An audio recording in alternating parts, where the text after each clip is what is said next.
ఈ శ్రవణ నక్షత్రం అనేది మకర రాశిలో ఒక నక్షత్రం కాబట్టి మకర రాశి వారికి 2025 సంవత్సరంలో ఆదాయం 8, వ్యయం 14, రాజపూజ్యం 4, అవమానం 5 అండి. అయితే ఈ సంవత్సరంలో మీకు ఒక పాజిటివ్ పాయింట్ ఏంటంటే 2025 మార్చ్ 29వ తారీఖుతో ఏలినాటి శని యొక్క ప్రభావం అనేది పూర్తిగా తొలగిపోతుందండి. గత 7.5 సంవత్సరాల పైగా ఏలినాటి శనితో బాధపడ్డారండి ఈ శ్రవణ నక్షత్ర జాతకులు. అటువంటి వీరికి 2025 మార్చ్ మాసంతో ఏలినాటి శని పూర్తిగా తొలగిపోతుంది. శని భగవానుడు మార్చి 29వ తారీఖు వరకు కుంభరాశిలో అనగా మీ 2వ ఇంట్లో ఉంటాడు. దీనివల్ల ఆర్థిక పరంగా కొన్ని సమస్యలు ఉండే అవకాశాలు ఉంటాయి. అయితే మార్చి 29వ తారీఖు తర్వాత 2వ ఇంటిని విడిచిపెట్టేసి 3వ ఇంట్లోకి వెళ్తాడు. దానికి తోడు మీనరాశిలో అనగా 3వ ఇంట్లో రాహు ఉండటం వల్ల ఈ శ్రవణ నక్షత్ర జాతకుల్లో ధైర్యం అనేది పెరుగుతుందండి. సోదరులతో కానీ సోదరీమణులతో కానీ సంబంధ బాంధవ్యాలు అనేవి బలపడతాయి. వృత్తిలో అభివృద్ధి ఉంటుందండి. అలానే మే 18వ తారీఖున రాహు తిరిగి మళ్ళీ 2వ ఇంట్లోకి వస్తాడండి. అప్పటి నుండి ఆర్థిక వ్యవహారాల్లో కొంచెం జాగ్రత్తగా ఉండాలి. గురువు ఈ సంవత్సరం ప్రారంభంలో వృషభ రాశిలో అంటే మీ 5వ ఇంట్లో ఉంటాడు. ఇది మీకు అనుకూల స్థానమేనండి. మే 14వ తారీఖు తర్వాత గురువు మిథున రాశిలోకి అంటే మీ 6వ ఇంట్లోకి ప్రవేశిస్తాడు. కాబట్టి శ్రవణ నక్షత్ర జాతకులకు గోచారం బట్టి చూసుకున్నట్లయితే ప్రథమార్థంలో మే మాసం ముందు మాత్రం మనోధైర్యంతో ఉంటారు, ఓపికతో ఉంటారు. కాబట్టి గోచారం బట్టి చూసుకున్నట్లయితే శ్రవణ నక్షత్ర జాతకులు మార్చి మాసం వరకు మనోధైర్యంతో ఓపికతో నిదానంగా ఉండాలండి. మార్చి 29వ తారీఖు తర్వాత శని 3వ ఇంట్లోకి అడుగు పెట్టిన తర్వాత శ్రవణ నక్షత్ర జాతకులకు బాధ్యతలు అనేవి పెరుగుతాయండి. అది వ్యక్తిగత పరంగా కావచ్చు, ఉద్యోగ పరంగా కావచ్చు. ఉద్యోగంలో అనుకూలమైనటువంటి మార్పులు అనేవి చోటు చేసుకుంటాయి. మే మాసం వరకు ఉద్యోగ పరంగా అనుకూలమైనటువంటి వాతావరణం అనేది ఉంటుంది. ఒకవేళ నిరుద్యోగులు ఎవరైనా ఉద్యోగ ప్రయత్నాలు చేస్తున్నట్లయితే వారికి కూడా అనుకూలమైనటువంటి గోచారమే కనిపిస్తుంది. శ్రవణ నక్షత్ర జాతకులు ఉద్యోగ వ్యాపారాల పరంగా బాగానే సంపాదించినప్పటికీ కూడా ఎక్కువగా ఆదా చేయలేకపోతారండి. ఖర్చులు ఎక్కువగా పెడతారు. సాధారణంగా శ్రవణ నక్షత్రంలో జన్మించిన స్త్రీలదైనా పురుషులదైనా సరే అంత సాధారణంగా ఖర్చు పెట్టే మెంటాలిటీ కాదండి. అయినప్పటికీ మే మాసం తర్వాత గురువు 6వ స్థానంలోకి వెళ్ళాక ఆదాయం బాగానే ఉన్నప్పటికీ కూడా ఊహించని ఖర్చులు పెరిగే అవకాశాలు ఉంటాయి. కాబట్టి రిస్క్తో ఉన్న పెట్టుబడులు పెట్టకపోవటమే మంచిది. ఎవరికైనా రుణాలు ఇప్పించే విషయంలో కూడా దూరంగా ఉండటం మంచిదండి. ఆరోగ్య సంబంధిత ఖర్చులు కూడా వచ్చే అవకాశాలు ఉంటాయి. కాబట్టి ఆర్థిక స్థితి పైన ఎక్కువగా దృష్టి పెట్టాల్సి ఉంటుంది.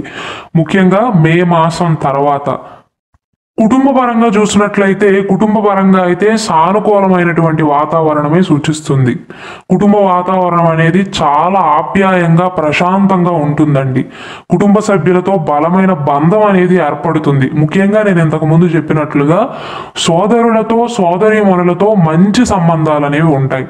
గురువు పంచమ స్థానంలో ఉండటం వల్ల కుటుంబంలో శుభ కార్యక్రమాలు జరిగే అవకాశాలు ఉంటాయండి.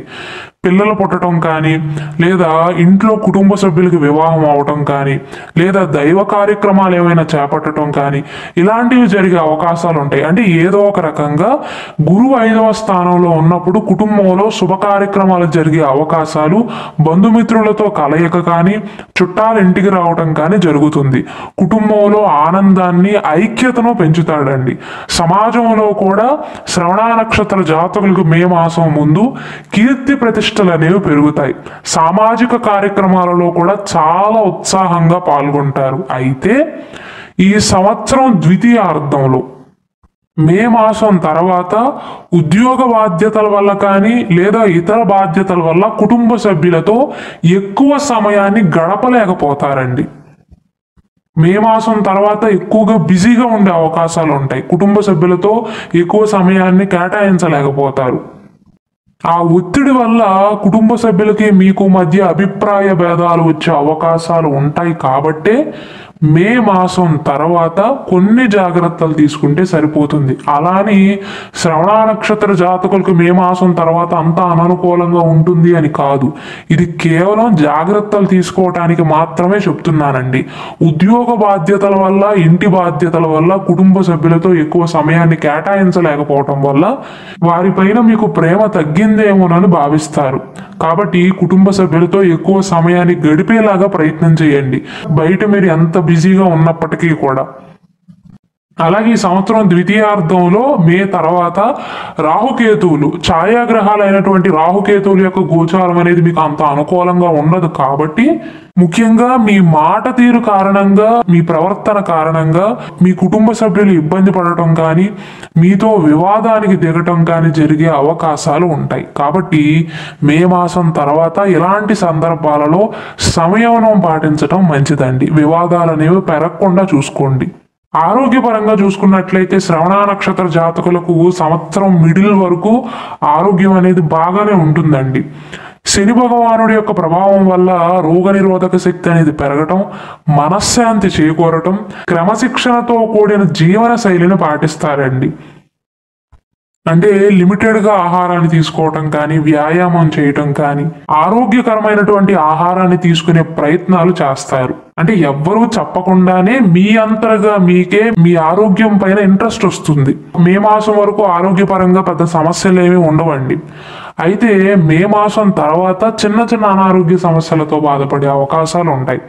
ముఖ్యంగా ఎలాంటి సమస్యలు అంటేనండి, ఇన్ఫెక్షన్లు రావటం, ముఖ్యంగా స్కిన్ ఇన్ఫెక్షన్స్ రావటం కానీ, జీర్ణక్రియకు సంబంధించిన సమస్యలు, కడుపుకు సంబంధించిన సమస్యలతో బాధపడే అవకాశాలు ఉంటాయి. కాబట్టి గురువు 5వ ఇంటిని విడిచిపెట్టి పంచమ స్థానాన్ని విడిచిపెట్టి 6వ ఇంట్లోకి వెళ్ళినప్పటి నుండి ఆరోగ్యం పట్ల ముందుగానే జాగ్రత్తలు తీసుకోవటం మంచిది.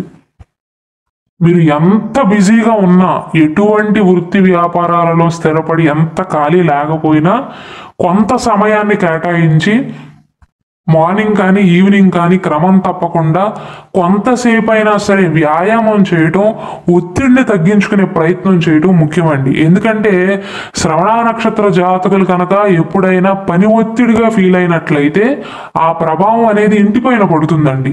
కుటుంబ సభ్యులపైన ఆ చికాకుని చూపిస్తారు. దానివల్ల కుటుంబ సభ్యులకి వీరికి మధ్య వివాదాలు జరిగే అవకాశాలు ఉంటాయి. కాబట్టి ఎంత ఒత్తిడి ఉన్నా తగ్గించుకునే ప్రయత్నం చేయండి. ముఖ్యంగా ఈ సంవత్సరంలో ఏలినాటి శని అనేది పూర్తిగా పోతుంది. కాబట్టి శ్రవణ నక్షత్ర జాతకులు మెయిన్గా శారీరక ఆరోగ్యం పైన కాదు దృష్టి పెట్టాల్సింది, మానసిక ఆరోగ్యం పైన అండి.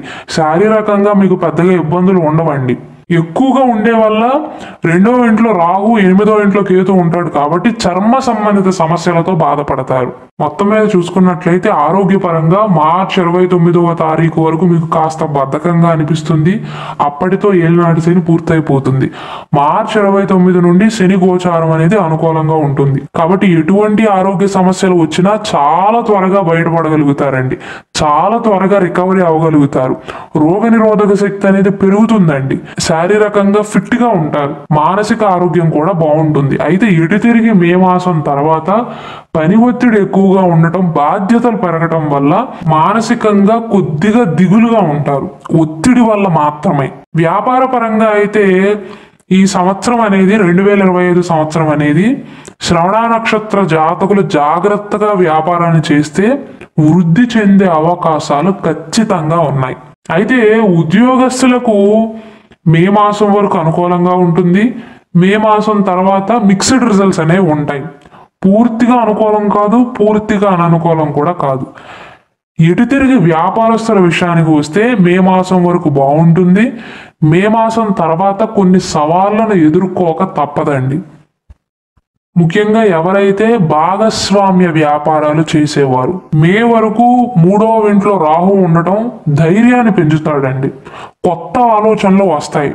కొత్త సంబంధాలను ఏర్పరచుకునే ప్రయత్నాలు చేస్తారు. అంటే కస్టమర్లతో సంబంధాలు అనేవి బలోపేతం చేసుకుంటారు.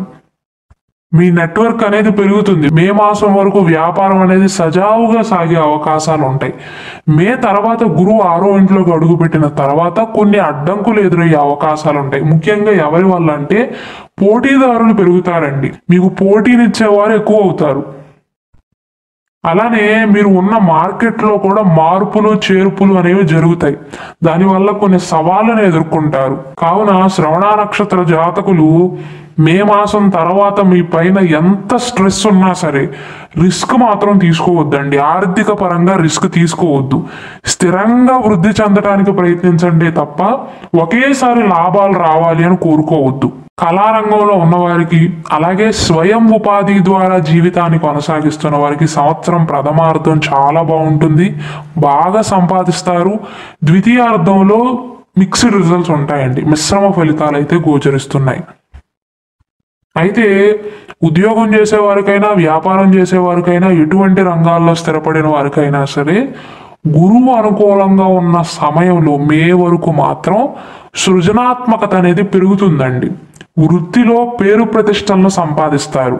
కేవలం వ్యాపారస్తులు మాత్రమే కాదు, ఎటువంటి వృత్తి వ్యాపారాల్లో స్థిరపడిన వారైనా సరే దీర్ఘకాలిక లక్ష్యాలపైన దృష్టి పెడతారు. ఒకవేళ స్టాక్ మార్కెట్లలో కానీ, షేర్ మార్కెట్లలో కానీ, ఇతర వంటి వాటిల్లో పెట్టుబడి పెట్టి లాభాలను పొందాలి అని చూసేవారికి కూడా మే మాసం వరకు అనుకూలంగా ఉంటుంది. ఎందుకు ఇలా చెప్తున్నాను అంటే మైండ్ అనేది ఫ్రెష్గా ఉంటుంది. ఒక పక్క ఏలినాటిసేనే విడిపోతుంది. దానికి తోడు గురువు అనుకూలంగా ఉంటాడు, మిగిలిన గ్రహాలు కూడా అనుకూలంగా ఉంటాయి. కాబట్టి మైండ్ అనేది ఫ్రెష్గా పనిచేస్తుంది. యాక్టివ్గా ఉంటారు. తెలివైన నిర్ణయాలను తీసుకోగలుగుతారు. ఒక నిర్ణయం తీసుకునే ముందు 4 వైపులా ఆలోచిస్తారండి. కాబట్టి ఆ సమయంలోనే మంచి నిర్ణయాలను తీసుకోవడానికి అనువైనదిగా ఉంటుంది. మే మాసం తర్వాత ఏమవుతుందంటే మానసికంగా ఒత్తిడిగా ఫీల్ అవుతారండి. మనసు బాగోలేకపోతే నిర్ణయాలు కూడా అలానే తీసుకుంటారు. కాబట్టి మే మాసం తర్వాత మిక్స్డ్ రిజల్ట్స్ ఉంటాయి. కాబట్టి ముఖ్యమైన నిర్ణయాలన్నీ కూడా స్థిరాస్తి కొనుగోలు విషయాలకైనా, వ్యాపార విషయంలో అయినా, ఉద్యోగ మార్పు విషయంలోనైనా వీలైనట్లయితే మే మాసం ముందే పూర్తి చేసుకునే ప్రయత్నాలు చేయండి. విద్యాపరంగా చూసుకున్నట్లయితే మీకు అనుకూలంగానే ఉంటుందండి. మే తర్వాత కూడా చిన్న చిన్న సవాళ్లే తప్ప ఓవరాల్గా అయితే బాగుంటుంది. పోటీ పరీక్షలకు సిద్ధమవుతున్న విద్యార్థులకు అనుకూలంగానే ఉంటుంది. కొత్త విషయాలను నేర్చుకోవాలి అన్న ఆసక్తి కలుగుతుంది. పరీక్షల్లో బాగా రాణిస్తారు. మే తర్వాత కొన్ని సవాళ్లు ఎదురయ్యే అవకాశాలు ఉంటాయి. అంటే విజయం సాధించడానికి క్రమం తప్పకుండా ప్రయత్నాలు చేశారనుకోండి, ఎటువంటి ఆటంకాలు వచ్చినా ఓపికగా కనుక ఎదుర్కొన్నట్లయితే, మనోధైర్యంతో ఉన్నట్లయితే ఖచ్చితంగా విజయాన్ని సాధిస్తారు. అయితే పోటీ పరీక్షలకు హాజరయ్యే క్రమంలో ఎక్కువగా ఆటంకాలు వచ్చే అవకాశాలు ఉంటాయి. కొద్దిగా కష్టపడేవారు ఇంకొంచెం ఎక్కువగా కష్టపడవలసి వస్తుంది. అంతే తప్ప మే మాసం తర్వాత మీరు ఎంత కష్టపడినా ప్రతిఫలం రాదు అని దాని అర్థం కాదండి. రోజు 1 గంట కష్టపడితే మే తర్వాత ఇంకొంచెం ఎక్కువ 1.5 గంటన్నర కష్టపడవలసి వస్తుంది. ముఖ్యంగా మీరు జాగ్రత్తలు తీసుకోవాల్సింది మనసు ప్రశాంతంగా ఉండే ప్రయత్నాలు చేయండి. ఎక్కువగా ఆలోచనలు పెట్టుకోవద్దు. పట్టుదలతో, ఏకాగ్రతతో చదివితే శ్రవణ నక్షత్ర జాతకులు చదువులో ఈ సంవత్సరంలో మంచి ఉత్తీర్ణతను సాధించే అవకాశాలు ఉంటాయి. ముఖ్యంగా ఈ నక్షత్ర జాతకులు గుర్తుంచుకోవాల్సింది ఏంటంటే ఆర్థిక పరంగా స్థిరంగా ఉండాలి అనుకుంటే అనవసరమైనటువంటి ఖర్చులకు దూరంగా ఉండాలండి. అవసరమైనటువంటి ఖర్చులకు మాత్రమే ప్రాధాన్యత ఇవ్వండి. విలాసాల కోసం ఖర్చు చేసే అవకాశాలు ఉంటాయి. మీ మెంటాలిటీ అలాంటిది కాకపోయినా సాధారణంగా శ్రవణ నక్షత్ర జాతకులు ఎక్కువగా ఖర్చులు చేయరండి. అయినప్పటికీ ఈ సంవత్సరంలో పక్కవారిని చూసి మీరు కూడా విలాసాల కోసం ఖర్చు చేసే అవకాశాలు, తర్వాత రియలైజ్ అయ్యే అవకాశాలు ఉంటాయి. ఖర్చు అంతా పెట్టేసిన తర్వాత నేను ఎందుకు ఖర్చు పెట్టానని ఆలోచించుకుంటే ఏమీ రాదండి. కాబట్టి గొప్పలకు పోయి మీకు సంబంధం లేని వస్తువులను కొనుగోలు చేయడం కానీ, విలాసాల కోసం ఎక్కువగా డబ్బు ఖర్చు చేయడం కానీ చేయవద్దు. అలాగే మాట విషయంలో కూడా జాగ్రత్తగా ఉండాలి. అంటే మాట మాట్లాడే విషయంలో కాదు, ఆర్థిక పరంగా ఎవరికైనా అప్పులు ఇప్పించేటప్పుడైనా, తీసుకునేటప్పుడైనా మాట విషయంలో జాగ్రత్తగా ఉండండి.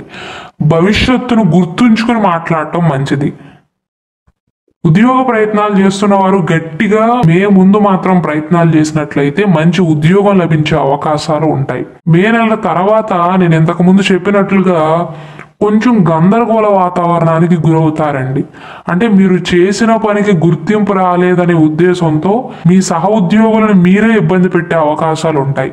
వారితో మీరు పోటీ పడుతున్నారన్నట్లుగా వారికి అర్థమయ్యేలాగా చేసే అవకాశాలు ఉంటాయి. దానివల్ల మీ మాట తీరులో కూడా కఠినత్వం అనేది పెరుగుతుందండి. కాబట్టి ఉద్యోగ సంబంధిత విషయాలపైన మే మాసం తర్వాత ఓపికగా ఉండే ప్రయత్నాలు చేయండి. ఎక్కువగా దృష్టి పెట్టవలసి ఉంటుంది. ఏలినాటి శని 7.5 సంవత్సరాలు భరించిన వారు మే మాసం తర్వాత ఉండే చిన్న చిన్న సవాళ్ళు మీకు పెద్ద లెక్కేం కాదండి. ఈ సంవత్సరం ద్వితీయార్థంలో అవకాశాలు రావని కాదు, ఉద్యోగ పరంగా అయినా వ్యాపార పరంగా అయినా కొత్త అవకాశాలు వచ్చే అవకాశాలు ఖచ్చితంగా ఉన్నాయి. కానీ వాటిని నిలుపుకునే ప్రయత్నాలు చేయండి, నిలుపుకోవడానికి కృషి చేయాలి. ఇక పరిహారాల విషయానికి వస్తే మే నుండి రాహుకేతువులు పెద్దగా అనుకూలించట్లేదు. దానికి తోడు గురువు యొక్క గోచారం కూడా పెద్దగా అనుకూలంగా ఉండదు. కాబట్టి ఈ 3 గ్రహాలకు సంబంధించిన పరిహారాలను పాటించడం మంచిది. ఎందుకంటే మే మాసం నుండి కేతు యొక్క గోచారం అనేది 8వ ఇంట్లో ఉండటం వల్ల అన్నిటి మీద ప్రభావం ఉండదండి, మానసికంగా ఇబ్బంది పడతారంతే. దీనికి గాను మంగళవారం నాడు కేతు స్తోత్ర పారాయణం చేయటం కానీ, ఓం కేతవే నమః అనే మంత్ర జపం చేయటం కానీ మంచిది. ముఖ్యంగా గణపతిని ఆరాధించండి. మంగళవారం లేదా బుధవారం నాడు గణపతిని ఆరాధించినట్లయితే మానసికంగా ప్రశాంతంగా ఉంటుంది. అలానే గురువు గోచారం అనుకూలంగా లేకపోవటం వల్ల ఆర్థిక సమస్యలు ఎదుర్కొంటారు. కాబట్టి ఉద్యోగానికి సంబంధించిన సమస్యలు తొలగిపోవాలి అన్నా, ఆర్థిక పరమైనటువంటి సమస్యలు తొలగిపోవాలి అన్నా గురువారం నాడు గురుస్తోత్ర పారాయణం చేయటం కానీ, ప్రతిరోజు లేదా గురువారం నాడు స్నానం ఆచరించిన తర్వాత గురుమంత్ర జపం చేయటం, ఓం గురవే నమః అనే మంత్ర జపం చేయటం, ప్రతిరోజు దత్తాత్రేయ స్వామి వారికి కానీ దక్షిణామూర్తి స్వామి వారికి నమస్కరించటం మంచిదండి.